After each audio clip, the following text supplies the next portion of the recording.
Épître de Paul aux Colossiens, chapitre 1er. Paul, apôtre de Jésus-Christ, par la volonté de Dieu et le frère Timothée, aux saints et fidèles frères en Christ qui sont à Colosse. Que la grâce et la paix vous soient données de la part de Dieu notre Père. Nous rendons grâce à Dieu, le Père de notre Seigneur Jésus-Christ, et nous ne cessons de prier pour vous. Ayant été informés de votre foi en Jésus-Christ et de votre charité pour tous les saints, à cause de l'espérance qui vous est réservée dans les cieux, et que la parole de la vérité, la parole de l'Évangile, vous a précédemment fait connaître. Il est au milieu de vous et dans le monde entier. Il porte des fruits et il va grandissant, comme c'est aussi le cas parmi vous, depuis le jour où vous avez entendu et connu la grâce de Dieu, conformément à la vérité, d'après les instructions que vous avez reçues d'Épaphras, notre bien-aimé compagnon de service, qui est pour vous un fidèle ministre de Christ, et qui nous a appris de quelle charité l'Esprit vous anime. C'est pour cela que nous aussi, depuis le jour où nous en avons été informés, nous ne cessons de prier Dieu pour vous, et de demander que vous soyez remplis de la connaissance de sa volonté, en toute sagesse et intelligence spirituelle, pour marcher d'une manière digne du Seigneur et lui être entièrement agréable, portant des fruits de toutes sortes de bonnes œuvres et croissant par la connaissance de Dieu, fortifié à tous égards par sa puissance glorieuse, en sorte que vous soyez toujours et avec joie, persévérants et patients. Rendez grâce au Père, qui vous a rendu capable d'avoir part à l'héritage des saints dans la lumière, qui nous a délivrés de la puissance des ténèbres et nous a transportés dans le royaume du Fils de son amour, en qui nous avons la rédemption et la rémission des péchés. Il est l'image du Dieu invisible, le premier-né de toute la création, car en lui ont été créées toutes les choses qui sont dans les cieux et sur la terre, les visibles et les invisibles, trône, dignité, domination, autorité. Tout a été créé par lui et pour lui. Il est avant toute chose, et toute chose subsiste en lui. Il est la tête du corps de l'Église. Il est le commencement, le premier-né d'entre les morts, afin d'être en tout le premier. Car Dieu a voulu que toute plénitude habitât en lui. Il a voulu par lui réconcilier tout avec lui-même, tant ce qui est sur la terre que ce qui est dans les cieux, en faisant la paix par lui, par le sang de sa croix. Et vous, qui étiez autrefois étrangers et ennemis par vos pensées et par vos mauvaises œuvres, il vous a maintenant réconciliés par sa mort dans le corps de sa chair, pour vous faire paraître devant lui saint, irrépréhensible et sans reproche. Si du moins vous demeurez fondés et inébranlables dans la foi, sans vous détourner de l'espérance de l'Évangile que vous avez entendu et qui a été prêché à toute créature sous le ciel, et dont moi, Paul, j'ai été fait ministre. Je me réjouis maintenant dans mes souffrances pour vous. Et ce qui manque aux souffrances de Christ, je l'achève en ma chair, pour son corps, qui est l'Église. C'est d'elle que j'ai été fait ministre, selon la charge que Dieu m'a donnée auprès de vous, afin que j'annonçasse pleinement la parole de Dieu, le mystère caché de tout temps et dans tous les âges, mais révélé maintenant à ses saints, à qui Dieu a voulu faire connaître quelle est la glorieuse richesse de ce mystère parmi les païens, savoir Christ en vous, l'espérance de la gloire. C'est lui que nous annonçons, exhortant tout homme et instruisant tout homme en toute sagesse, afin de présenter à Dieu tout homme devenu parfait en Christ. C'est à quoi je travaille, en combattant avec sa force qui agit puissamment en moi. Épître de Paul aux Colossiens, chapitre 2. Je veux en effet que vous sachiez combien est grand le combat que je soutiens pour vous, et pour ceux qui sont à Laodicée, et pour tous ceux qui n'ont pas vu mon visage en la chair, afin qu'ils aient le cœur rempli de consolation, qu'ils soient unis dans la charité et enrichis d'une pleine intelligence, pour connaître le mystère de Dieu, savoir Christ. Mystère dans lequel sont cachés tous les trésors de la sagesse et de la science. Je dis cela afin que personne ne vous trompe par des discours séduisants.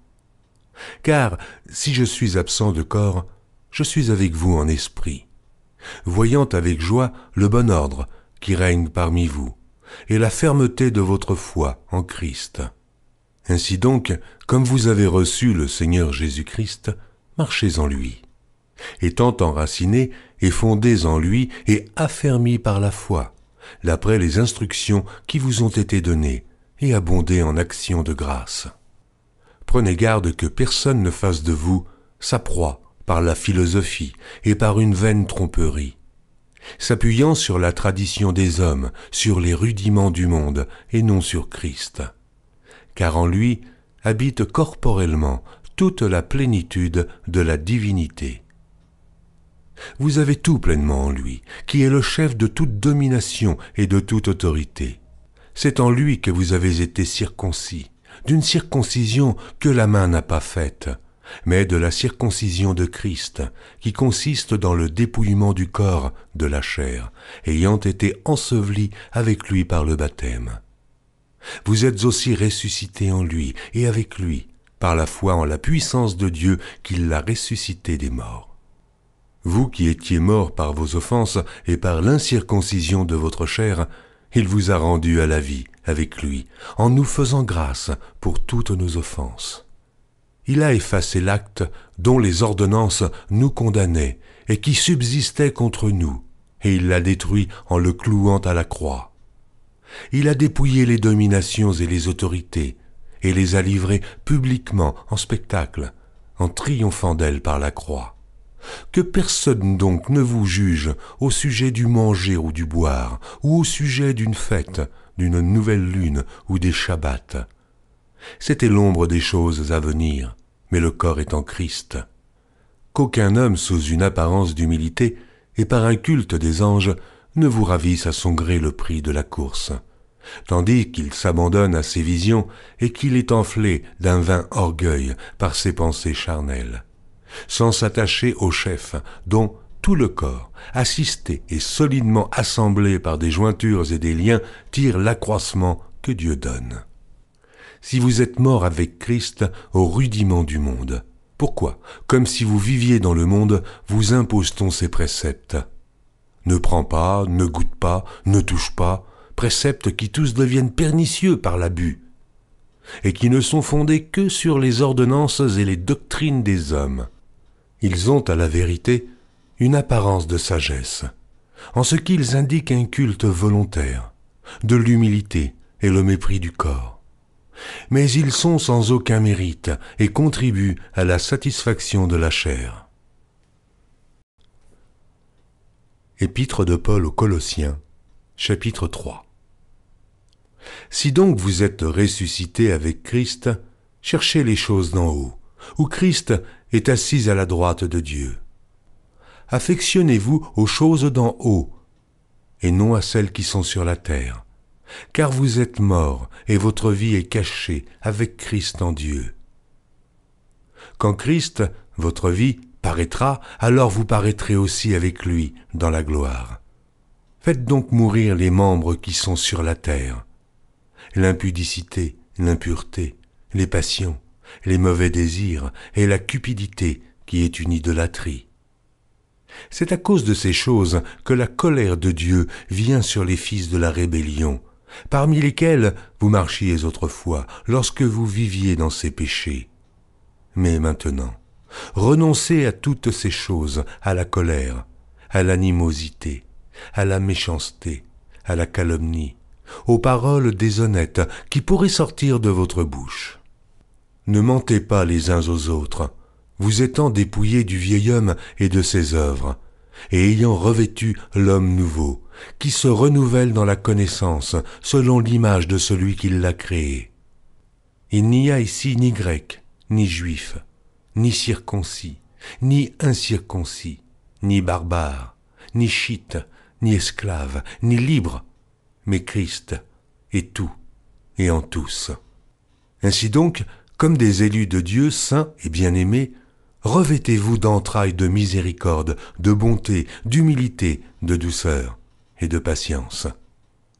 Supportez-vous les uns les autres, et si l'un a sujet de se plaindre de l'autre, pardonnez-vous réciproquement. De même que Christ vous a pardonné, pardonnez-vous aussi. Mais par-dessus toutes ces choses, revêtez-vous de la charité, qui est le lien de la perfection. Et que la paix de Christ, à laquelle vous avez été appelés pour former un seul corps, règne dans vos cœurs, et soyez reconnaissants. Que la parole de Christ habite parmi vous abondamment. Instruisez-vous et exhortez-vous les uns les autres en toute sagesse, par des psaumes, par des hymnes, par des cantiques spirituels, chantant à Dieu dans vos cœurs sous l'inspiration de la grâce. Et quoi que vous fassiez en parole ou en œuvre, faites tout au nom du Seigneur Jésus, en rendant par lui des actions de grâce à Dieu le Père. Femmes, soyez soumises à vos maris comme il convient dans le Seigneur. Maris, aimez vos femmes, et ne vous aigrissez pas contre elles. Enfants, obéissez en toutes choses à vos parents, car cela est agréable dans le Seigneur. Pères, n'irritez pas vos enfants, de peur qu'ils ne se découragent. Serviteurs, obéissez en toutes choses à vos maîtres, selon la chair, non pas seulement sous leurs yeux, comme pour plaire aux hommes, mais avec simplicité de cœur, dans la crainte du Seigneur. Tout ce que vous faites, faites-le de bon cœur, comme pour le Seigneur et non pour des hommes, sachant que vous recevrez du Seigneur l'héritage pour récompense. Servez Christ le Seigneur. Car celui qui agit injustement recevra selon son injustice. Il n'y a point d'acception de personne.